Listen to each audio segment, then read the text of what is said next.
ഒന്നും കേൾക്കുന്നില്ലല്ലോ മാതാജി. ലൈവ് വന്നിട്ടില്ലേ? ദൈവം വന്നിട്ടുണ്ട്. ഹരേ ഹരേ കൃഷ്ണ.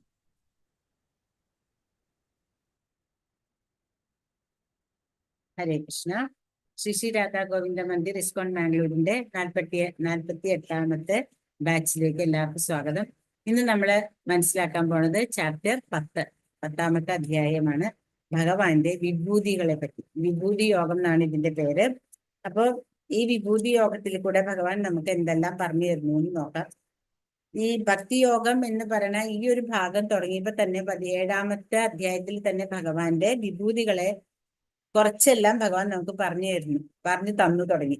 ജലത്തിലെ രസമായിട്ടും സൂര്യചന്ദ്രന്മാരുടെ പ്രകാശമായിട്ടും എല്ലാം ഭഗവാൻ നമുക്ക് പറഞ്ഞു തന്നു. പിന്നെ ഭഗവാൻ പറഞ്ഞു ഭഗവാനാണ് എല്ലാത്തിൻ്റെയും, ഭഗവാനിൽ നിന്നാണ് എല്ലാം വരുന്നത്. ബീജമാം സർവഭൂതേഷു, അതെല്ലാം നമുക്ക് ഭഗവാൻ പറഞ്ഞു തന്നിട്ട് ഇവിടെ ഭഗവാൻ കുറച്ചും കൂടെ നമുക്ക് വിസ്തരിച്ച് തരികയാണ്. എല്ലാം എങ്ങനെയൊക്കെ നമുക്ക് ഈ ലോകത്ത് അല്ലെങ്കിൽ ഈ ഭൗതിക ലോകത്തില് എങ്ങനെയെല്ലാം നമുക്ക് ഭഗവാനെ മനസ്സിലാക്കാം എന്നത് ഭഗവാൻ ഇവിടെ നമുക്ക് കുറേയും കൂടെ വിശദമായിട്ട് പറഞ്ഞു തരുന്നു. അപ്പൊ നമുക്ക് നോക്കാം ഭഗവാൻ എന്താണ് പറയണതെന്ന്. അതിനു മുമ്പ് നമുക്ക് ശ്രീ രാധാ ഗോവിന്ദന്റെ പാദങ്ങളിൽ നമസ്കരിച്ചിട്ട് എല്ലാ ശിക്ഷാഗുരുക്കന്മാർക്കും ദീക്ഷാഗുരുവിനും പ്രണാമങ്ങൾ അർപ്പിച്ചുകൊണ്ട് നമുക്ക് ഗുരുവന്ദനം ചൊല്ലാം. ഓം അജ്ഞാനത്തിന്റെ അന്തസ്യാഞ്ജനശലാകയാ ചക്ഷുരുമീലിതമേന തസ്മൈ ശ്രീ ഗുരവേ നമഃ. ശ്രീ ചൈതന്യ മനോഭീഷ്ടം സ്ഥാപിതമേന ഭൂതലേ സ്വയം രൂപകഥാമഹ്യം ദദാതിശ്വപദാന്തികം വന്ദേഹം ശ്രീഗുരോ ശ്രീയുതാപദകമലം ശ്രീഗുരുവൻ വൈഷ്ണവാം ച ശ്രീരൂപം സാഗരജാതം സഹഗണ രഘുനാഥാന്വിതം തം സജീവം സാദ്വൈതം സാവധൂതം പരിജനസഹിതം കൃഷ്ണ ചൈതന്യ ദേവം ശ്രീരാധാകൃഷ്ണപാദാൻ സഹഗണ ലളിതാൻ ശ്രീ വിശാഖാന്വിതാൻ ച ഹേ കൃഷ്ണ കരുണാ സിന്ധോ ദീനബന്ധോ ജഗത്പദേ ഗോപേശ ഗോപികാ കാന്ത രാധാകാന്ത നമസ്തുതേ തപ്തകാഞ്ചന ഗൗരാംഗി രാധേ വൃന്ദാവനേശ്വരി വൃഷഭാനുസുരേ ദേവി പ്രണമാമി ഹരിപ്രിയേ വാഞ്ചാകൽപതരുഭ്യശ്ച കൃപാ സിന്ധുഭ്യേവ ച പതിതാനാം പാവനേഭ്യോ വൈഷ്ണവേഭ്യോ നമോ നമഃ. നമോ വിഷ്ണുപാദായ കൃഷ്ണപ്രേഷ്ഠായ ഭൂതലേ ശ്രീമതേ ഭക്തിവേദാന്ത സ്വാമിനിധി നാമിനേ നമസ്തേ സരസ്വതേ ദേവേ ഗൗരവാണി പ്രചാരിണേ നിർവിശേഷ ശൂന്യവാദി പാശ്ചാത്യ ദേശധാരിണേ ജയ ശ്രീ കൃഷ്ണ ചൈതന്യ പ്രഭു നിത്യാനന്ദ ശ്രീ അദ്വൈത ഗദാധര ശ്രീവാസാദി ഗൗരഭക്തവൃന്ദ ഹരേ കൃഷ്ണ കൃഷ്ണ കൃഷ്ണ ഹരേ ഹരേ ഹരേ രാമ രാമ രാമ ഹരേ ഹരേ ഹരേ കൃഷ്ണ കൃഷ്ണ കൃഷ്ണ ഹരേ ഹരേ ഹരേ രാമ രാമ രാമ ഹരേ ഹരേ ഹരേ കൃഷ്ണ കൃഷ്ണ കൃഷ്ണ ഹരേ ഹരേ ഹരേ രാമ രാമ രാമ ഹരേ ഹരേ. ശ്രീല പ്രഭുപാദ് കി ജയ്, ശ്രീല ഗുരുദേവ് കി ജയ്. ഹിതായ് ഗൗര പ്രമാനന്ദേ ഹരി ഹരി ബോൽ. ശ്രീ രാധേ രാധേ. ഇന്ന് രാധാ റാണിയുടെ ആവിർഭാവ ദിനമായിരുന്നു, രാധാഷ്ടമി ആയിരുന്നു. അപ്പൊ എല്ലാവർക്കും രാധാറാണിയുടെ അനുഗ്രഹത്തോടുകൂടെ നമുക്ക് ഇന്നത്തെ ക്ലാസ് ആരംഭിക്കാം. ഹരേ കൃഷ്ണ. ഷെയർ ചെയ്യാം.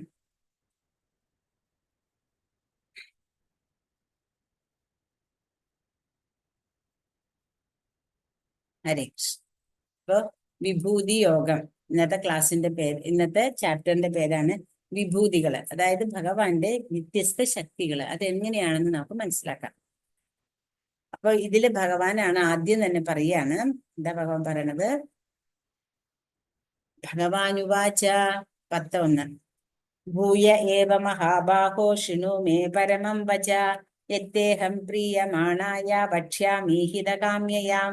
ഇതില് 1 തൊട്ട് 7 വരെ ഭഗവാൻ, അതായത് അതീന്ദ്രിയമായ ആ ഭഗവാന്റെ അതീവ രഹസ്യമായ കാര്യങ്ങൾ നമുക്ക് പറഞ്ഞു തരാണ്. ഇത് ദേവന്മാർക്കോ മഹർഷിമാർക്കോ അറിയില്ല എന്നാണ് ഭഗവാൻ പറയണത്. നമുക്ക് എന്താന്ന് നോക്കാം. അതായത് പരമദിവ്യാത്മ പുരുഷൻ അരുളി ചെയ്തു, കൈക്കരുത്തുള്ള അർജുന, മഹാബാഹോ എന്ന് പറഞ്ഞതിനാണ് കൈക്കരുത്തുള്ള അർജുന, നീ എന്റെ സുഹൃത്തായതുകൊണ്ട് നിന്റെ നന്മയ്ക്കായി ഇനിയും ഞാൻ ജ്ഞാനം ഉപദേശിക്കാം, കേൾക്കൂ. ഇത് ഞാൻ നേരത്തെ ഉപദേശിച്ചതിലും ഉത്തമമായ ജ്ഞാനമാണ്. അപ്പൊ ഭഗവാൻ ഇവിടെ കഴിഞ്ഞ ക്ലാസ്സിൽ നമുക്ക് എന്താ പറഞ്ഞത്? ഇത് അതിഗുഹ്യമാണ്, ഗുഹ്യമാണ് എന്ന് ഭഗവാൻ പറഞ്ഞു. രാജവിദ്യയാണ് എന്ന് പറഞ്ഞു.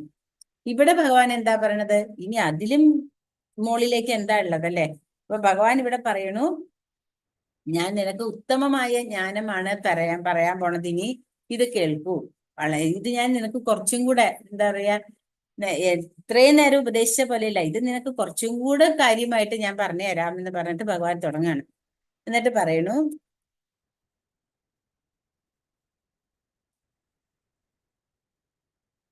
രണ്ടാമത്തത് നമേ വിദുസുരഗണ പ്രഭവം ന പ്രമഹർഷയഃ അഹമാദിർഹി ദേവാനാം മഹർഷീണാം ച സർവശഃ. അതായത് ഭഗവാൻ പറയുന്നു, എന്റെ ഉൽപ്പത്തി, വിഭൂതി എന്നിവയെ പറ്റി ദേവന്മാർക്കോ ഋഷികൾക്കോ അറിഞ്ഞുകൂടാ. ഏത് വിധത്തിലും അവരുടെ എല്ലാം ഉത്ഭവസ്ഥാനം ഞാനാണ്. ഇവിടെ ഭഗവാൻ എന്താ പറയണത്? ഭഗവാന്റെ ഉൽപ്പത്തിയെ കുറിച്ചോ അല്ലെങ്കിൽ ഭഗവാനെ കുറിച്ചോ ആർക്കറിയില്ല എന്നാ പറയണത്? ദേവന്മാർക്കോ ഋഷികൾക്കോ അറിഞ്ഞുകൂടാ. കാരണം എന്താ? അവരെല്ലാം വന്നത് ഭഗവാനിൽ നിന്നാണ്. ഭഗവാനിൽ നിന്ന് വരുന്നവർക്ക് ഇപ്പൊ അച്ഛനും അമ്മയും, നമ്മുടെ അച്ഛനെയും അമ്മയും അവരുടെ അച്ഛനെയും അമ്മയും അവര് പറഞ്ഞു തന്ന് മനസ്സിലാവുന്നല്ലാണ്ട് നമുക്കറിയില്ലല്ലോ നമ്മുടെ അച്ഛനും അമ്മയും എങ്ങനെയാണ് അല്ലെങ്കിൽ ആരാണെന്നുള്ളത്. അവരാണ് നമുക്ക് പറഞ്ഞു തരുന്നത്, ഞാൻ നിന്റെ അച്ഛനാണ്, ഞാൻ നിന്റെ അമ്മയാണ്. അപ്പൊ നമുക്ക് അവരെ അറിയാൻ പറ്റുന്ന പോലെ ദേവന്മാർക്കായാലും ഋഷികൾക്കായാലും ഭഗവാനെ എങ്ങനെയാണ് വന്നതെന്ന് അറിയാൻ പറ്റില്ല. എന്നാൽ ഭഗവാൻ എന്തുകൊണ്ടാന്ന് വെച്ചാൽ അവര് എല്ലാം വന്നത് ഭഗവാനിൽ നിന്നാണ്. എന്റെ ഉൽപ്പത്തി, വിഭൂതിയെ പറ്റി വിഭൂതി എന്ന് പറയുമ്പോൾ ഭഗവാൻ എങ്ങനെയാണ്, ഭഗവാൻ എത്ര തരം എങ്ങനെയെല്ലാം വിസ്തരിച്ചിട്ടുണ്ട്, എങ്ങനെയെല്ലാം ഭഗവാനെ നമുക്ക് മനസ്സിലാക്കാം, ഇതെല്ലാം ഭഗവാൻ തന്നെ നമുക്ക് പറഞ്ഞു തന്നുകൊണ്ടാണ് മനസ്സിലാവുന്നത്. അല്ലാണ്ട് ഒരാൾക്കും മുഴുവനുമായിട്ടും ഭഗവാനെ മനസ്സിലാക്കാൻ സാധിച്ചിട്ടില്ല. ഇപ്പൊ ദേവകിയുടെ ഗർഭത്തിൽ ഭഗവാൻ വന്നതായിട്ട് നമ്മൾ കാണുന്നു. എല്ലാ ദേവന്മാരും ഭഗവാനെ സ്തുതിക്കുന്നു. അല്ലെങ്കിൽ ദേവകി മാതാവിന്റെ ആ ഐശ്വര്യം കണ്ടപ്പോ കംസന് പോലും മനസ്സിലായി എന്നാ പറയണത്, ഇതാണ് പരമദിവ്യോത്തമ പുരുഷനായ ഭഗവാനാണ് എന്ന് മനസ്സിലാവണുണ്ട്. എന്നാൽ ഭഗവാൻ എങ്ങനെ ആ ഗർഭത്തിലേക്ക് എത്തി എന്നുള്ളത് ആർക്കും അറിയില്ല. അത് ഭഗവാന്റെ ഇച്ഛയാണ്. ഭഗവാനാണ് അവരെ തെരഞ്ഞെടുക്കുകയാണ്. ഞാൻ നിങ്ങളുടെ മകനായിട്ട് വരാം. നമുക്കങ്ങനെ അറിയോ? നമ്മൾ ജനിക്കുന്നു, അപ്പൊ അവരാണ് നമ്മുടെ അച്ഛനും അമ്മയും. അല്ലാണ്ട് നമ്മളാരും തെരഞ്ഞെടുത്തിട്ടുണ്ടോ എന്ന് ചോദിച്ചാൽ നമ്മുടെ കർമ്മവും അവരുടെ കർമ്മങ്ങളും അനുസരിച്ചിട്ട് വരുമ്പോൾ നമ്മൾ അവരുടെ മകനായിട്ട് ജനിക്കുകയാണ്. അതേസമയം ഭഗവാൻ അങ്ങനെയല്ല. ഭഗവാന്റെ ഓരോ ലീലകൾക്കായിട്ട് ഓരോ അച്ഛനെയും അമ്മയെയും സ്വീകരിച്ചിട്ട് വരുന്നു. ഇനി ഇവിടെ 10-ലെ 7-ാമത്തെ ശ്ലോകത്തിൽ പറയുന്നു, ഏതാം വിഭൂതി യോഗം ച മമ യോ വേതി തത്വതഃ സോ വികൽപേന യോഗേന യുജ്യതേനാത്ര സംശയഃ. ഭഗവാൻ എന്താ പറയണത്? എന്റെ വിഭൂതികളും യോഗശക്തിയും എന്തെന്ന് ശരിയായി ബോധ്യപ്പെട്ടവർ കലർപ്പില്ലാത്ത ഭക്തിയുത സേവനത്തിൽ മുഴുകുന്നു. ഇതിന് യാതൊരു സംശയവുമില്ല. ഭഗവാന്റെ വിഭൂതിയും യോഗശക്തിയും എന്താണെന്ന് ബോധ്യപ്പെട്ടവർ, അത് ആർക്കാ ശരിക്കും ബോധ്യപ്പെടുന്നത്? ഭക്തന്മാർക്ക്.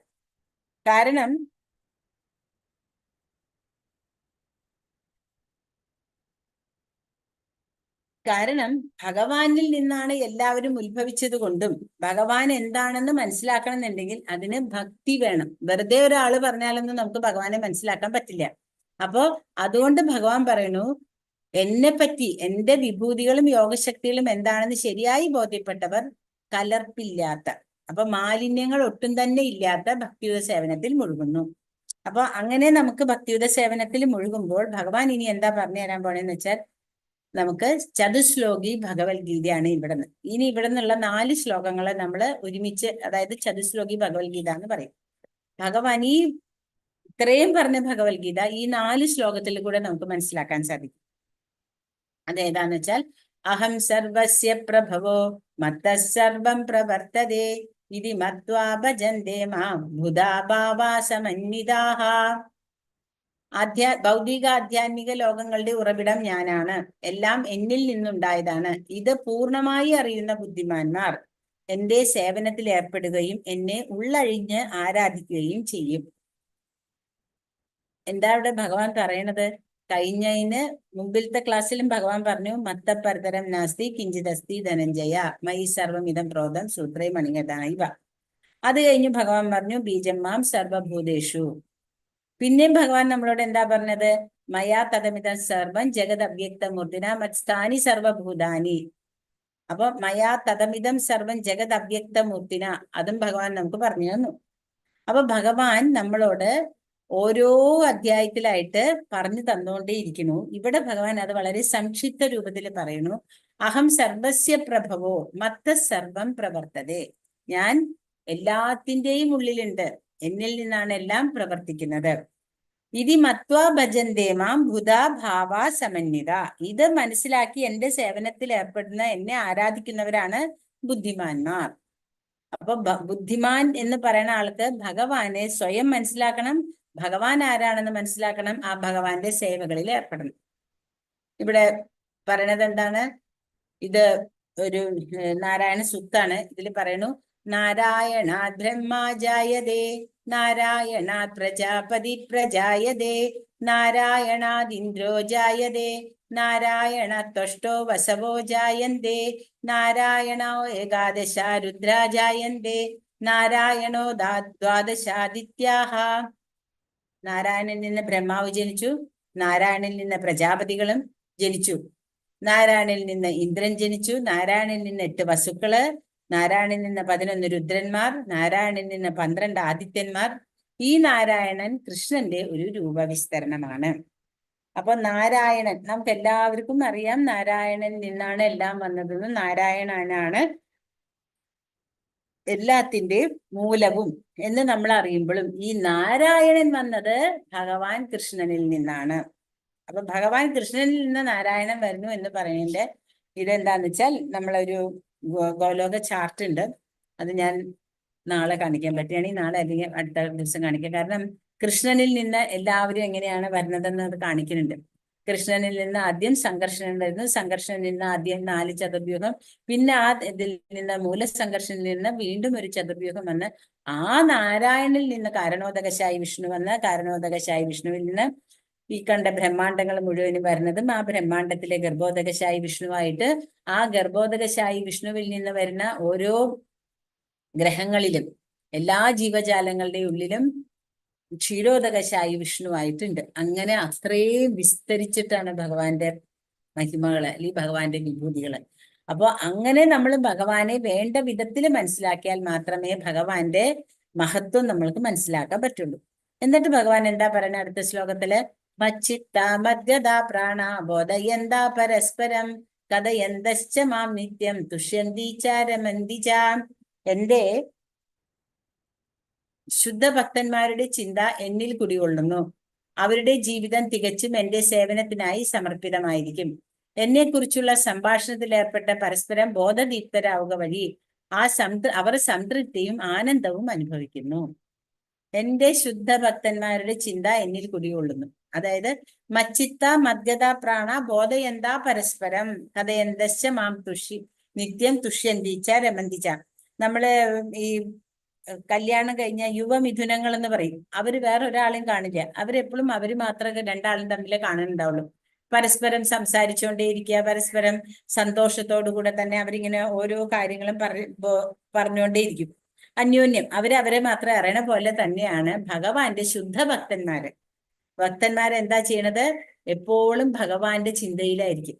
അവർ പരസ്പരം കണ്ടു കഴിഞ്ഞാൽ, ഇന്ന് കൃഷ്ണാവതാരത്തിലെ പരസ്പരം കണ്ടു കഴിഞ്ഞാൽ, ഇന്ന് ഞാൻ ഇന്ന കീർത്തനം ചൊല്ലി, ഇന്ന് ഞാൻ ഇതാണ് രാധാറാണിക്ക് ഉണ്ടാക്കിയത്, അല്ലെങ്കിൽ ഇതാണ് ഞാൻ ഭഗവാന് പ്രസാദമായിട്ട് ഉണ്ടാക്കിയത്, ഇന്ന് ഭഗവാന് വളരെ ഇഷ്ടമുള്ള സാധനങ്ങളൊക്കെ എനിക്ക് ഉണ്ടാക്കാൻ പറ്റി, ഈ ഇന്നത്തെ അലങ്കാരം എന്തൊരു ഭംഗിയായിരുന്നു, അല്ലെങ്കിൽ ഇന്ന് ഭഗവാൻ ഇട്ട ഡ്രസ്സ് ഇതാണ്. അപ്പൊ പരസ്പരം അവരെപ്പോഴും ഭഗവാനെ സ്തുതിച്ചുകൊണ്ടും അല്ലെങ്കിൽ ഭഗവാന്റെ കഥകൾ പറഞ്ഞുകൊണ്ടും പരസ്പരം ആനന്ദം അനുഭവിക്കുന്നു. അപ്പൊ ഭക്തിയുത സേവനത്തിന്റെ പ്രഥമ ഘട്ടത്തില് അവർക്ക് ലഭ്യമാകുന്ന ആനന്ദമാണത്. അപ്പൊ ആദ്യം എന്താ പറഞ്ഞത്?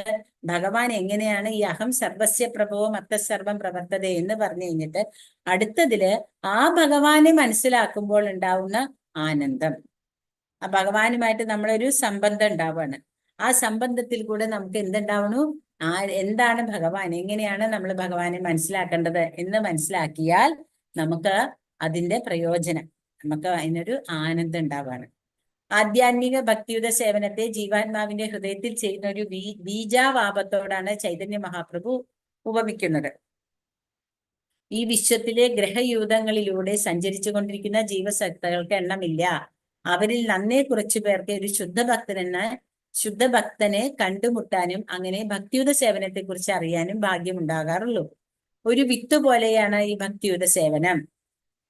ജീവസത്തയുടെ ഹൃദയത്തിൽ ഈ ബീജം നട്ട ശേഷം ആ ജീവാത്മാവ് ഹരേ കൃഷ്ണ കൃഷ്ണ കൃഷ്ണ ഹരേ ഹരേ, ഹരേ രാമ രാമ രാമ ഹരേ ഹരേ എന്ന മന്ത്രോച്ചാരണം ചെയ്തുകൊണ്ടും കേട്ടുകൊണ്ടുമിരുന്നാൽ ആ വിത്ത് മുളച്ചു വരും. ഒരു വിത്ത് പതിവായി നനച്ചുകൊണ്ടിരിക്കുന്നത് പോലെ ഭക്തിയുത സേവനത്തിന്റെ ആധ്യാത്മികമായ ചെടിയും ക്രമേണ വളർന്ന് ഭൗതിക ലോകത്തിന്റെ തോട് തുളച്ച് പരമവ്യോമത്തിലെ ബ്രഹ്മജ്യോതിസോളം എത്തും. ആ പരമവ്യോമത്തിലും അത് വളർന്ന് ഗോലോക വൃന്ദാവൻ എന്ന പേരുള്ള കൃഷ്ണന്റെ സർവോത്കൃഷ്ട ലോകത്തോളം ഉയരുന്നു. അവസാനം അത് കൃഷ്ണന്റെ പാതാരബിന്ദങ്ങളെ ആശ്രയിച്ച് വിശ്രമിക്കുകയും ചെയ്യുന്നു. ഈ വിധത്തിൽ ഒരു വൃക്ഷത്തിന് ക്രമേണ പൂക്കളും കായ്കളും ഉണ്ടാകുന്നത് പോലെ ഭക്തിയുത സേവനമാകുന്ന ലതയും പൂക്കളും കായ്ക്കുകയും ചെയ്യുന്നു. അപ്പോഴും ശ്രവണ കീർത്തനത്താലുള്ള ജലസേചനം തുടർന്നു പോരണം. ചൈതന്യ ചരിതാമൃതത്തിൽ ഈ ലതയെക്കുറിച്ച് വിവരിച്ചിട്ടുണ്ട്. ഇപ്പൊ പറഞ്ഞത് എന്താണ്? ഭക്തിലതാ ബീജം. ബീജം എന്ന് പറഞ്ഞാൽ നമ്മള് നട്ടാൽ മുളയ്ക്കുന്ന സാധനം. അങ്ങനെ നട്ടാൽ മുളച്ച ഒരു വള്ളിച്ചെടിയാണ് ഇവിടെ പറഞ്ഞിട്ടുള്ളത്. ആ വള്ളിച്ചെടി എങ്ങനെയാണ് ചെയ്യേണ്ടതെന്ന് വെച്ചാൽ, ആ വള്ളിച്ചെടിക്ക് വേണ്ട ജലവും വളവും ഹരേ കൃഷ്ണ മഹാമന്ത്രാണ്. അപ്പൊ ആ വള്ളിച്ചെടി ഇങ്ങനെ കുറേശ്ശെ ഇലയും പൂക്കളായിട്ട് ഇങ്ങനെ വളർന്ന് വരും. അത് വളർന്നു വരുമ്പോൾ അതിന് നല്ല വിധത്തിൽ നമ്മൾ വേലിയൊക്കെ കെട്ടി സൂക്ഷിച്ചില്ലെങ്കിൽ ആനയെ പോലെ അല്ലെങ്കിൽ ആട് എന്തെങ്കിലും വന്ന് അതിനെ തിന്നു കഴിഞ്ഞാൽ അത് അവിടെ വെച്ച് വളരില്ല, അവിടെ വെച്ച് നിന്നു പോകും. അതിന്റെ കൂമ്പ് തന്നെ ഇല്ലാണ്ടാവും. അപ്പൊ നമ്മൾ എന്ത് ചെയ്യണം? അപ്പൊ നമ്മൾക്ക് നല്ല പയറ് ചെടി ഉണ്ടെങ്കിൽ നമ്മൾ എന്ത് ചെയ്യും? ആ പയറ് ചെടിയുടെ ചുറ്റും എന്തെങ്കിലും ഒരു മുള്ളുവേലി പോലെ കൊടുത്തിട്ട് അതിനിങ്ങനെ പടർത്തി വിടും. എന്നാ കാരണം മോളിൽ പോയിട്ട് വേണം. കോവയ്ക്കാണെങ്കിലും അങ്ങനെ വള്ളികളില്ല ഏത് ചെടികളാണെങ്കിലും മോളിൽ പോയിട്ടാണ് കായ്ക്കുക. ആ കാച്ചിട്ടുള്ള ആ ഫലങ്ങൾ നമ്മൾ എടുക്കുമ്പോൾ അതിന് ഭയങ്കര രുചിയാണ്. എന്നാൽ ആ ഫലങ്ങൾ എടുക്കുന്നതിന് മുമ്പ് അത് ഏതെങ്കിലും പുഴുക്കുത്തോണ്ടോ അല്ലെങ്കിൽ എന്തെങ്കിലും തരത്തിലുള്ള എന്താ പറയാ മൃഗങ്ങൾ വന്ന് കഴിക്കുകയോ ചെയ്തിട്ടുണ്ടെങ്കിൽ അതിൽ കായ്ക്കില്ല. കാരണം അത് കൂമ്പ് തന്നെ ഇല്ലാണ്ടാവുകയാണല്ലോ. അതേപോലെ തന്നെയുള്ള ഒരു വിത്താണ് നമ്മളുടെ ഭക്തി. ആ ഭക്തിയാകുന്ന വിത്തിനെ ഇട്ട് മുളപ്പിച്ച് ആ വിത്തിൽ നിന്നുണ്ടാവണ കായ്കളും പൂക്കളുമായിട്ടുള്ള ആ ചെടി വളർന്ന് ഗോലോക വൃന്ദാവനത്തിലിരിക്കുന്ന ഭഗവാന്റെ കാൽപാദം വരെ എത്തണം. അങ്ങനെ എത്താനായിട്ട് ആ ചെടിക്ക് നമ്മൾ കൊടുക്കേണ്ട വളമാണ് ഹരേ കൃഷ്ണ മഹാമന്ത്രം. വ്രതങ്ങൾ, അതായത് ഏകാദശി പോലുള്ള വ്രതങ്ങൾ എടുക്കുക, നമ്മള് ആചാര്യന്മാരുടെ തിരോഭാവ ദിനം അല്ലെങ്കിൽ ആവിർഭാവ ദിനം ആഘോഷിക്കുക, ജന്മാഷ്ടമി, രാധാഷ്ടമി, ഇതുപോലുള്ള വലിയ നല്ല നല്ല കാര്യങ്ങൾ, അതായത് ഭഗവാന്റെ ബന്ധപ്പെട്ട ഇതെല്ലാം ചെയ്യുക. അപ്പൊ അങ്ങനെ ചെയ്ത് ആ ഭക്തിയുടെ ലത നല്ല ഉറപ്പുള്ളതായി കഴിഞ്ഞാലും സൂക്ഷിക്കണം. കാരണം ഒരു ആനയാണ് ആ പൂന്തോട്ടത്തിൽ കയറുന്നുണ്ടെങ്കിൽ തീർന്നു.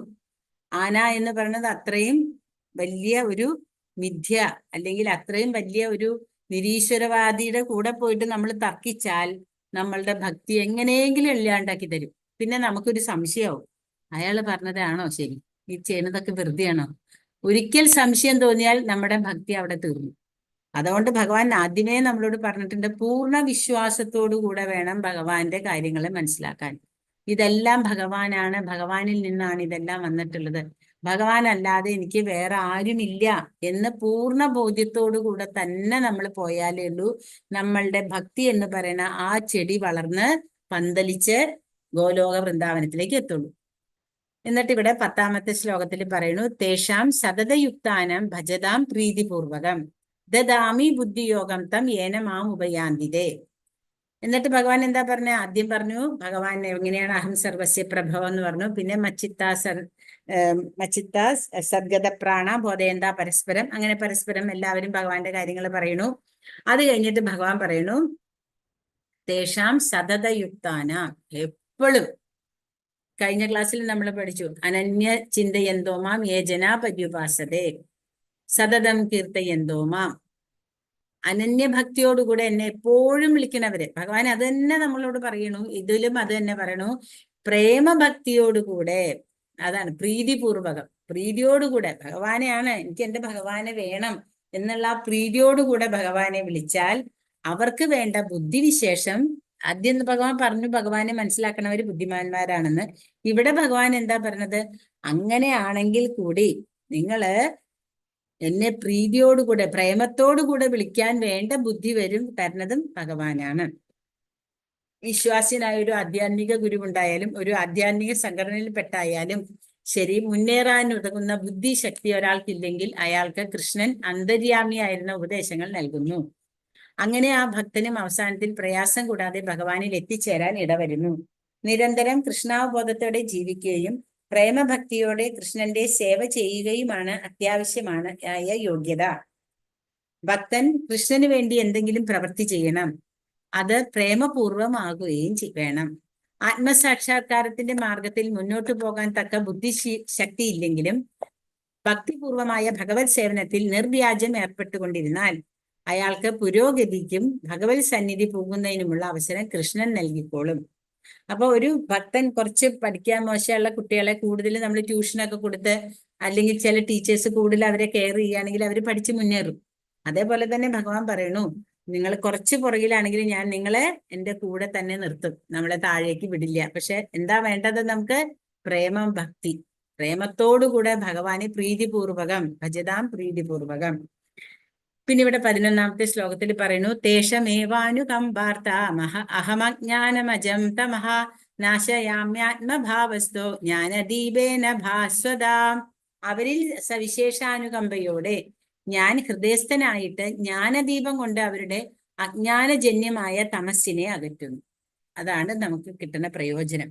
ഭഗവാൻ നമുക്ക് തരണ ബുദ്ധിയെ വേണ്ട വിധം നമ്മൾ ഉപയോഗിച്ച് മുന്നേറിയാൽ ഭഗവാന്റെ തന്നെ ജ്ഞാനം നമുക്ക് കിട്ടിയിട്ട് നമ്മുടെ അജ്ഞാനജന്യമായ തമസ് എന്ന് പറഞ്ഞത് തമോ ഗുണം എന്ന് പറഞ്ഞത് നമ്മൾക്ക് നമ്മളെ കുറിച്ചും അറിയില്ല, ഭഗവാനെ കുറിച്ചും അറിയില്ല, ആരായാലും എന്തായാലും വേണ്ടില്ല, എനിക്ക് സുഖമായിട്ട് ജീവിക്കണം എന്നുള്ള ആ ഒരു ചിന്തയിൽ കൂടെ നമ്മൾ പോകുമ്പോൾ തെറ്റുകളെല്ലാം നമ്മൾ ചെയ്യണു.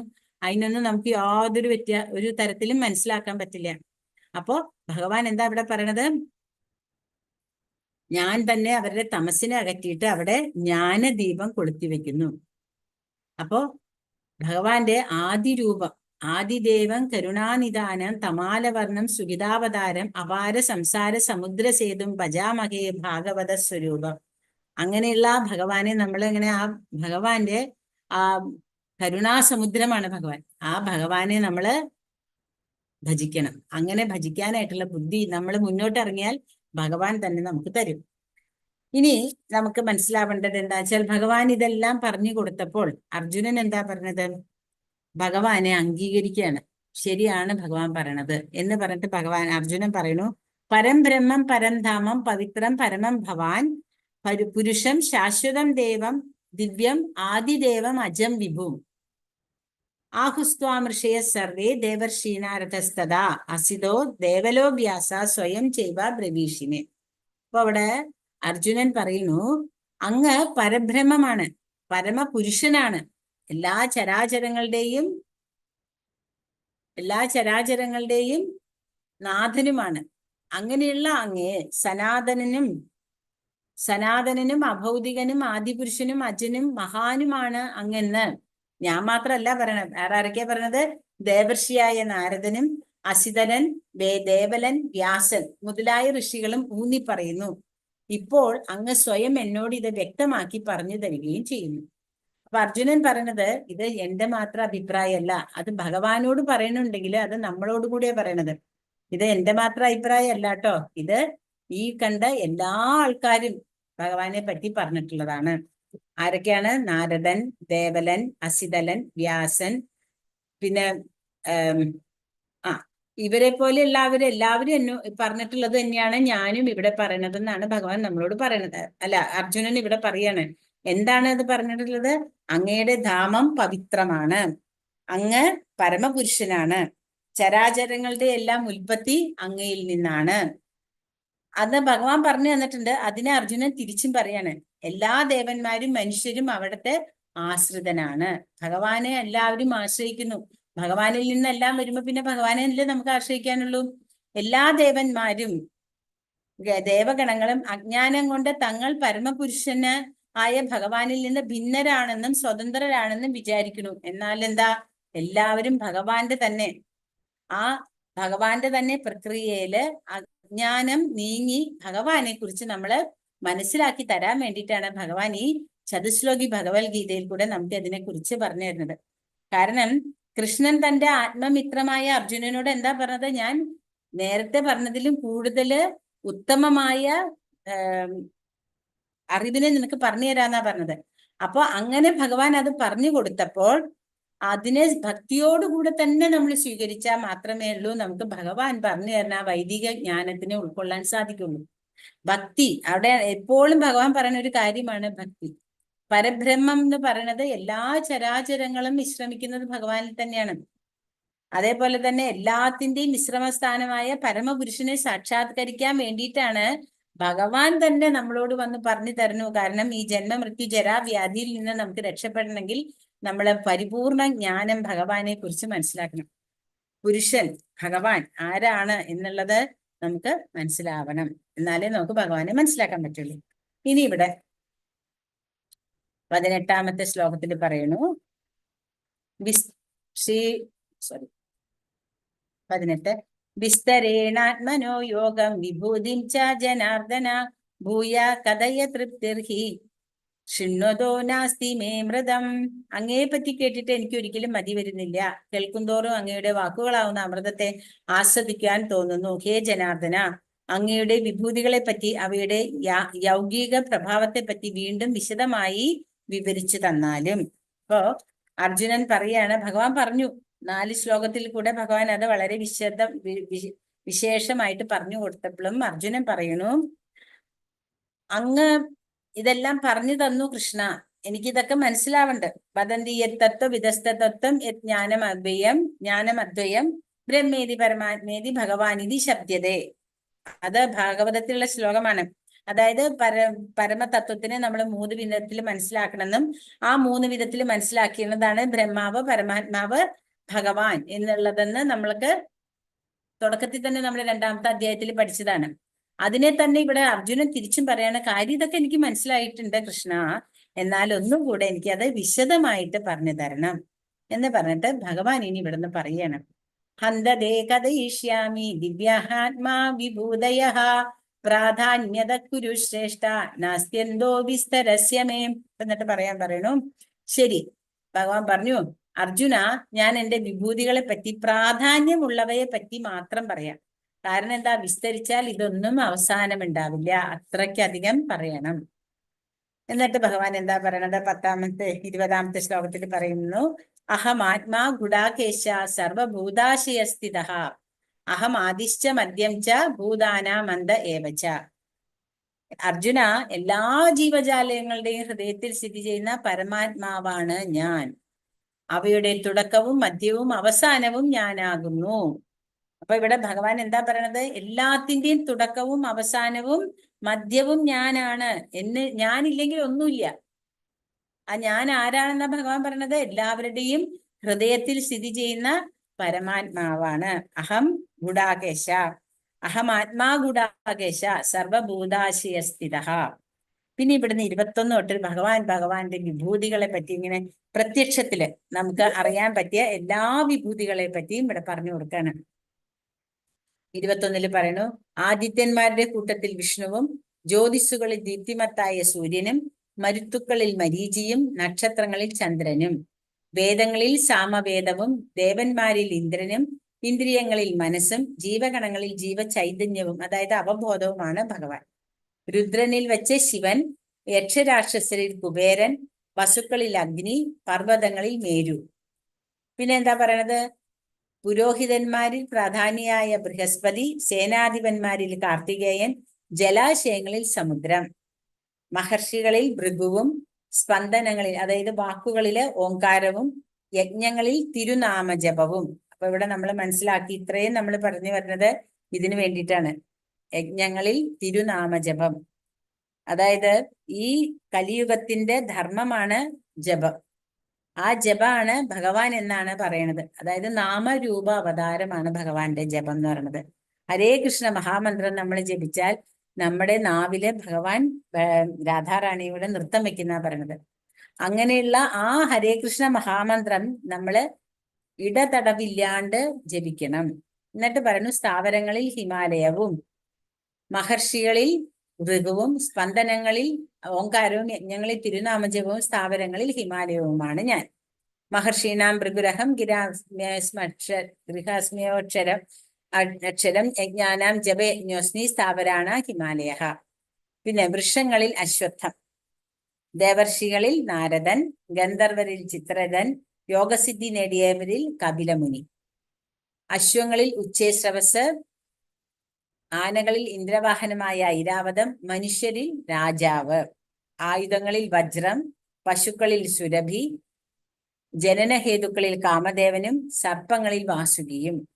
അനേക ഗണങ്ങളോട് കൂടിയ നാഗങ്ങളിൽ അനന്തനാണ് ഞാൻ. ജലജീവികളിൽ വരുണൻ, പിതൃക്കളിൽ അര്യാമാവ്, ശിക്ഷകരിൽ മൃത്യുദേവനായ യമനും. ദൈത്യന്മാരിൽ പ്രഹ്ലാദൻ, കീഴ്പ്പെടുത്തുന്നവയിൽ കാലം, വന്യമൃഗങ്ങളിൽ സിംഹം, പക്ഷികളിൽ ഗരുഡനും. സൃഷ്ടിയുടെ അതിമധ്യാന്ത അവസാനങ്ങൾ ഞാൻ തന്നെ. അർജുന, ശാസ്ത്രങ്ങളിൽ ആധ്യാത്മശാസ്ത്രവും തർക്കശാസ്ത്രത്തിൽ നിർണയ സത്യവുമാണ് ഞാൻ. അക്ഷരങ്ങളിൽ അകാരവും സാമസങ്ങളിൽ ദ്വന്ദ്മാസവും അവസാനമായ കാലവും സൃഷ്ടികർത്താക്കളിൽ ബ്രഹ്മവും ഭഗവാനാണ്. സർവസംഹാരിയായ മരണവും ഭാവിയുടെ ഉത്ഭവസ്ഥാനവും സ്ത്രീകളിൽ യശസ്, ഭാഗ്യം, സുന്ദര ഭാഷണം, ഓർമ്മശക്തി, ബുദ്ധി, സ്ഥൈര്യം, ക്ഷമ എന്നിവയും ഞാനാണ്. ഇവിടെ സ്ത്രീകളിൽ യശസ് എന്ന് പറഞ്ഞാൽ സ്ത്രീകളുടെ യശസ് എന്നല്ല, അവിടെ ഇതെല്ലാം സ്ത്രീലിംഗമാണ്. ഇതെല്ലാം ഭഗവാനിൽ നിന്ന് തന്നെയാണ്, ഭഗവാനാണ് ഇതെല്ലാം എന്നാണ് പറയുന്നത്. പിന്നെ സാമവേദ സൂക്തങ്ങളിൽ വെച്ച് ബൃഹത് സാമവും, ഛന്ദസ്സുകളിൽ വെച്ച് ഗായത്രിയും, മാസങ്ങളിൽ മാർഗശീർഷവും, ഋതുക്കളിൽ വസന്തവും. വഞ്ചകന്മാരുടെ ചൂതുകളിയും തേജസ്വികളുടെ തേജസ്സും ജയവും സദുദ്യമവും ശക്തരുടെ കരുത്തും ഭഗവാൻ. വൃഷ്ണികുലത്തിൽ വാസുദേവനും, പാണ്ഡവരിൽ അർജുനനും, മുനികളിൽ വ്യാസനും, ചിന്തകരിൽ ഉശനാകവി. ഉശനാകവി എന്ന് പറയുന്നത് ശുക്രാചാര്യര്. നിയമരാഹിത്യങ്ങളെ അടിച്ചമർത്തുന്ന പദ്ധതികളിൽ ദണ്ഡം, ശിക്ഷ, ശരിയായ ശിക്ഷ നടപ്പാക്കിൽ അത് ഭഗവാൻ തന്നെയാണത്. വിജയം കാക്ഷിക്കുന്നവരുടെ നീതി. ഗോപ്യങ്ങളിൽ മൗനവും ജ്ഞാനികളുടെ ജ്ഞാനവും ഞാനാണ്. അപ്പൊ മൗനം ആയിട്ടിരിക്കുന്നത് പോലും ഭഗവാന്റെ ആണെന്നാ പറയണത്. അപ്പൊ ഭഗവാന്റെ ആ ശക്തി ഉണ്ടെങ്കിലേ നമുക്ക് അങ്ങനെ ഇരിക്കാൻ പറ്റുള്ളൂ. പിന്നെ പറയണു, സർവഭൂതാനാം ആദി ബീജമാണ് ഞാൻ, എന്നെ കൂടാതെ ചരാചരങ്ങളിൽ ഒന്നിനും നിലനിൽപ്പില്ല. കാരണം എന്താ? ഭഗവാൻ തന്നെ പറഞ്ഞിട്ടുണ്ട്, എല്ലാത്തിന്റെയും ഉള്ളിലിരിക്കുന്ന പരമാത്മ രൂപത്തിലിരിക്കുന്നത് ഭഗവാനാണ്. ഇവിടെ 39ാമത്തെ ശ്ലോകത്തിൽ ഭഗവാൻ പറയണു, യച്ഛാപി സർവഭൂതാന ബീജാം തദഹം അർജുന ന തദസ്തി വിനാ യത് സാമ്യമയാ ഭൂതം ചരാചരം. അപ്പൊ എല്ലാ സർവഭൂതങ്ങളുടെയും ആദി ബീജം ഭഗവാനാണ്. ഭഗവാനെ കൂടാതെ ചരാചരങ്ങളിൽ ഒന്നിനും നിലനിൽപ്പില്ല. ഇനി ഭഗവാൻ ഇവിടെ 10ാമത്തെ ശ്ലോകത്തില്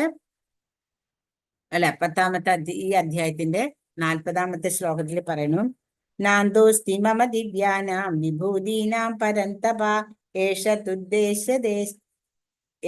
തുദ്ദേശദ പ്രോക്ത വിഭൂതിർവിസ്തരോ മയാ. ശത്രുക്കളെ ജയിച്ചവനെ, എന്റെ ദിവ്യ വിഭൂതികൾക്ക് അവസാനമില്ല. ഞാൻ പറഞ്ഞതാകട്ടെ എന്റെ അനന്തമായ വിഭൂതികളുടെ ഒരു സൂചന മാത്രം. അതായത് ഈ കണ്ട കാര്യങ്ങളെല്ലാം ഭഗവാൻ പറഞ്ഞപ്പോ തന്നെ നമുക്കറിയാം ഏറ്റവും പ്രധാനപ്പെട്ടതെല്ലാം ഭഗവാൻ തന്നെയാണെന്ന് ഭഗവാൻ പറഞ്ഞു തന്നു. എന്നിട്ടും ഭഗവാൻ എന്താ പറഞ്ഞത്? ഇത് ഒരു ചെറിയൊരു സൂചന മാത്രമേ ഉള്ളൂ. കാരണം പറയാൻ നിന്നാൽ തീരില്ല, അതിന് മാത്രം പറയാനുണ്ട്. ഇനി അത് മുഴുവൻ അറിഞ്ഞിട്ട് എന്ത് ചെയ്യാനാ? നമ്മൾ അത് മുഴുവൻ അറിഞ്ഞിട്ട് കുറെ ഞാനുണ്ടാക്കിയിട്ട് കാര്യമില്ലല്ലോ. നമുക്ക് വേണ്ടത് എന്താന്ന് ഭഗവാൻ പറഞ്ഞേ? ഭജതാം പ്രീതിപൂർവകം, എന്നെ പ്രീതിയോടുകൂടെ ഭജിക്കണം. എന്നിട്ട് ഭഗവാൻ ഇവിടെ എന്താ പറഞ്ഞത്? വിഭൂതി മത്സത്വം ശ്രീമത് ഊർജിതമേവ വാ തത്തത് ഏവാവഗച്ഛത്വം മമ തേജോംശ സംഭവം. വിഭൂതിമത്തും സുന്ദരവും തേജസ്സുറ്റതുമായ ഏതൊരു സൃഷ്ടിയും എന്റെ തേജസ്സിന്റെ ഒരു കണികയിൽ നിന്ന് ഉത്ഭവിച്ചത് തന്നെ എന്ന് മനസ്സിലാക്കണം. അതായത് തേജോ അംശ സംഭവ, എന്റെ ഒരു അംശത്തിൽ നിന്നാണ് ഇതെല്ലാം ഉത്ഭവിച്ചിരിക്കുന്നത്. കാരണം ചില ഭംഗിയുള്ള പക്ഷികള്, മയില്, നല്ല പൂക്കള്, ഇതൊക്കെ കാണുമ്പോൾ നമ്മുടെ മനസ്സിന് എന്തൊരു കുളിർമ, എന്തൊരു സന്തോഷ. ആ മയിൽ അങ്ങോട്ട് വീടർത്തി അങ്ങോട്ട് ഒരു ആടലുണ്ടല്ലേ, ഡാൻസ് ഉണ്ട്. അതുപോലെ തന്നെ കുയിലിന്റെ നാദം, രാവിലത്തെ കളകള ശബ്ദങ്ങള്, ചെറിയത് ഇത്ര ഉണ്ടാവുള്ളൂ. അങ്ങനത്തെ കിളികൾ ഇങ്ങനെ പറന്ന് പോണ കാണാൻ രാവിലെ എഴുന്നാല്. അതൊക്കെ എന്ത് സ്പീഡിലാണ് അങ്ങോട്ടും ഇങ്ങോട്ടും ഒക്കെ പോണത്. ആ ഭംഗിയൊക്കെ കാണുമ്പോൾ ആസ്വദിക്കണം. നമ്മളൊന്ന് ഇടയ്ക്കൊന്ന് രാവിലെ ഒന്ന് പുറത്തിറങ്ങി വെറുതെ ഇരിക്കുക കുറച്ചു നേരം. എന്നിട്ട് ആ പ്രകൃതിയെ വീക്ഷിക്കുക. ആ സൂര്യന്റെ കിരണങ്ങൾ വരുന്നതും ആ ഇലകളിൽ കൂടിയും അല്ലെങ്കിൽ ആ മഴ പെയ്ത ആ മഞ്ഞുതുള്ളിയുടെ ഇടയിൽ കൂടെ വരുന്ന സൂര്യകിരണങ്ങള്, രാത്രിയിലെ ചന്ദ്രന്റെ പ്രകാശം, ഇതിനൊക്കെ നമ്മൾ ആസ്വദിക്കണം. കാരണം ഇതെല്ലാം ഭഗവാന്റെ വിഭൂതികളിൽ പെട്ടതാണ്. അപ്പൊ എല്ലാം ഭഗവാന്റെ വിഭൂതികളാണ്. അതുപോലെ തന്നെ മഴ പെയ്ത് എല്ലാ ഇലകളും പൊഴിഞ്ഞ് കഴിഞ്ഞ് പുതിയ ഇലകൾ കിട്ടും. ആ ഇലയ്ക്ക് എന്തൊരു ഭംഗി ആ കളറിന്. നമ്മളിനി എത്ര കളർ പെയിന്റ് ചെയ്യണവരാണെങ്കിലും അതേ കളർ വരാൻ ഭയങ്കര ബുദ്ധിമുട്ടാണ്. അങ്ങനെ ഓരോന്നിനെയും നമ്മള് വീക്ഷിക്കാൻ ആരംഭിച്ചാൽ നമ്മുടെ വീട്ടുമുറ്റത്ത് നിൽക്കുന്ന തന്നെ ചെടികൾക്ക് പല ഇലകൾക്കും പല കളറായിരിക്കും. ഇതൊക്കെ ആര് കൊണ്ട് വരച്ചിടണം അല്ലെ? ഇത്രയും ഭംഗിയിൽ ആരെ കൊണ്ടാവണം ഇതെല്ലാം ചെയ്യാനായിട്ട്? എന്തൊക്കെ തരം ചെടികള്, എന്തൊക്കെ തരം കിളികള്, എന്തൊക്കെ തരം പക്ഷികള്. അങ്ങനെ ഓരോന്നിനെയും നമ്മൾ കാണുകയാണെങ്കിൽ, പിന്നെ പശു, പട്ടി, പൂച്ച, അവർക്കൊക്കെ ഇതെല്ലാം പറഞ്ഞാൽ മനസ്സിലാവും. അപ്പൊ അതെല്ലാം വരുന്നത് ഭഗവാന്റെ ഒരു അംശത്തിൽ നിന്നാണെന്നാണ് ഭഗവാൻ പറഞ്ഞത്. അതുപോലെ റോസ പൂ വിടർന്ന് നിൽക്കുക, സൂര്യകാന്തി പൂ വിടർന്ന് നിൽക്കുക, താമര വിടർന്ന് നിൽക്കുക. എന്തോ ഒരു ഭംഗിയാ താമരയൊക്കെ വിടർന്ന് നിൽക്കണ കാണാനായിട്ട്. ഇതെല്ലാം ഭഗവാന്റെ ഒരു അംശം മാത്രമാണ്. എന്നിട്ട് ഭഗവാൻ 42-ാമത്തെ ശ്ലോകത്തിൽ പറയണു, അഥവാ ബഹുനൈതേന കിജ്ഞാതേന തവാർജുന വിഷ്ടഭ്യാഹമിദം കൃഷ്ണം ഏകാംശേന സ്ഥിതോ ജഗത്. അല്ലെങ്കിൽ അർജുന, ഇനിയും വിശദമായി ഇതെല്ലാം അറിഞ്ഞിട്ട് എന്ത് വേണം? എന്റെ ഒരു ചെറിയ അംശം മാത്രമാണ് ഈ മഹാപ്രപഞ്ചത്തിൽ വ്യാപിച്ച് അതിനെ നിലനിർത്തുന്നത്. ഈ ജഗത്ത് മുഴുവനും നിൽക്കുന്നത് എൻ്റെ ഒരു ചെറിയ അംശത്തിൽ നിന്നാണ്. ഭഗവാൻ പറഞ്ഞു, എൻ്റെ ഒരു ചെറിയ കണികയിൽ നിന്നാണ് ഈ കണ്ട എല്ലാ സുന്ദരമായ സാധനങ്ങളും സൃഷ്ടികൾ ഉണ്ടായി എന്ന് പറഞ്ഞു. ഇവിടെ ഭഗവാൻ പറഞ്ഞു, ഈ പ്രപഞ്ചം തന്നെ ഉണ്ടായത് ഭഗവാന്റെ ഒരു ചെറിയ അംശത്തിൽ നിന്നാണ്. അപ്പോ എന്താ പറയണത്? അഥവാ ബഹുനൈതേന കിജ്ഞാതേന തവ അർജുന. ഈ അറിവെല്ലാം കിട്ടിയിട്ട് ഇനിയിപ്പോ എന്ത് ചെയ്യാനാണ് അർജുന? അതുകൊണ്ടൊന്നും പ്രത്യേകിച്ച് കാര്യമില്ല. നീ മനസ്സിലാക്കുക, ഇതെല്ലാം എൻ്റെ ഒരു അംശം മാത്രമാണ് ഈ ജഗത്തിനെ നിലനിർത്തുന്നത്. അതാണ് ഭഗവാൻ ഇവിടെ പറഞ്ഞത്. ഈ മഹാപ്രപഞ്ചത്തിൽ വ്യാപിച്ച് അതിനെ നിലനിർത്തുന്നത് എൻ്റെ ഒരു കണിക മാത്രമാണ്. അങ്ങനെ ഭഗവാന്റെ വിഭൂതിയെ കുറിച്ച് ഇവിടെ മുഴുവനും പറഞ്ഞു തരികയാണ്. അപ്പൊ ഈ വിഭൂതി മനസ്സിലാക്കുന്നത് എന്തിനാണ്? ഭഗവാൻ അസമോർദ്ധനാണ്. ഭഗവാന്റെ കൂടെ ഭഗവാനെ ഒരിക്കലും വേറൊരാളായിട്ട് നമുക്ക് കമ്പയർ ചെയ്യാൻ പറ്റില്ല. ഭഗവാൻ തുല്യനായിട്ട് വേറെ ഒരാളുമില്ല. അപ്പോ ഇവിടം വരെ നമ്മളെ എന്താ പഠിപ്പിച്ചു തന്നത്? 8 മുതൽ 11 വരെയുള്ള ശ്ലോകങ്ങൾ നമ്മൾ ഭഗവാനെ ആരാധിക്കണം. ഭക്തിയുത സേവനം എങ്ങനെയാണ് ചെയ്യേണ്ടത് എന്ന് പറഞ്ഞു തന്നു. അതാണ് ചതുശ്ലോകി ഭഗവത്ഗീത. അതിനെ മനസ്സിലാക്കണം എന്തിനാണ്? ഭഗവാനായിട്ട് ഭക്തിയുത സേവനം, ശുദ്ധമായ ഭക്തിയുത സേവനം ചെയ്താലാണ് ഭഗവാനെ കുറിച്ച് നമുക്ക് ശരിക്കും മനസ്സിലാക്കാൻ പറ്റുള്ളൂ. അതായത് ഭഗവാന്റെ മഹാവിഭൂതികളിൽ നിന്നാണ് ഈ സൂര്യന് പോലും തേജസ് ലഭിക്കുന്നത്. ആ സൂര്യൻ തന്നെ ഭഗവാനെ പേടിച്ചിട്ടാണ് ഈ പ്രപഞ്ചത്തില് അത് ചുറ്റിക്കൊണ്ടിരിക്കുന്നത്. അപ്പോ ഈ പ്രപഞ്ചം നിലനിന്ന് പോരുന്നതും ഈ പ്രപഞ്ചത്തിന്റെ എല്ലാ കാര്യങ്ങളും സംഭവിക്കുന്നതും ഭഗവാന്റെ ഒരു അംശത്തിൽ നിന്നാണ്. ഒരു അംശം എന്ന് ആലോചിച്ച് നോക്കൂ.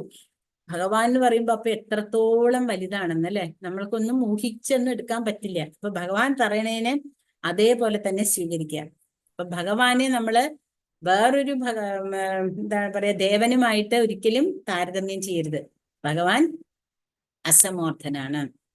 അങ്ങനെ ഭഗവാൻ എന്താണ്? എല്ലാ ജീവജാലങ്ങളുടെയും ഹൃദയത്തില് പരമാത്മ സ്വരൂപിയായിട്ട് അവയിലെല്ലാം ഉൾപൂകി നിന്നിട്ട് ഈ പ്രപഞ്ചത്തിനെ മുഴുവനും നിലനിർത്തുന്നു. അതായത് ബ്രഹ്മാവ് മുതൽ ഒരു ഉറുമ്പ് വരെ ഈ ലോകത്ത് കാണുന്നതിനെല്ലാത്തിനും, ഉറുമ്പ് നമുക്ക് കണ്ണി കാണാം, കണ്ണി കാണാത്ത ബാക്ടീരിയകളും അങ്ങനെ ഇങ്ങനെ എല്ലാം ഉണ്ട്. അതെല്ലാം ഭഗവാനിൽ നിന്നാണ് വരുന്നത് എന്ന് ഭഗവാൻ ഇവിടെ നമുക്ക് ക്ലിയർ ആക്കി തരികയാണ്. ഹരേ കൃഷ്ണ കൃഷ്ണ കൃഷ്ണ ഹരേ ഹരേ, ഹരേ രാമ രാമ രാമ ഹരേ ഹരേ. ശ്രീല പ്രഭുപാദ് കി ജയ്, ശ്രീല ഗുരുദേവ് കി ജയ്. നിതായ് ഗൗര പ്രമാനന്ദേ ഹരി ഹരി ബോൽ. വാഞ്ചാകൽപതരുഭ്യശ്ച കൃപാ സിന്ധുഭ്യേവ ച പതിതാനാം പാവനേഭ്യോ വൈഷ്ണവേഭ്യോ നമോ നമഃ. അനന്തകോടി വൈഷ്ണവൃന്ദി കി ജയ്. ശ്രീല പ്രഭുപാദ് കി ജയ്, ശ്രീല ഗുരുദേവ് കി ജയ്.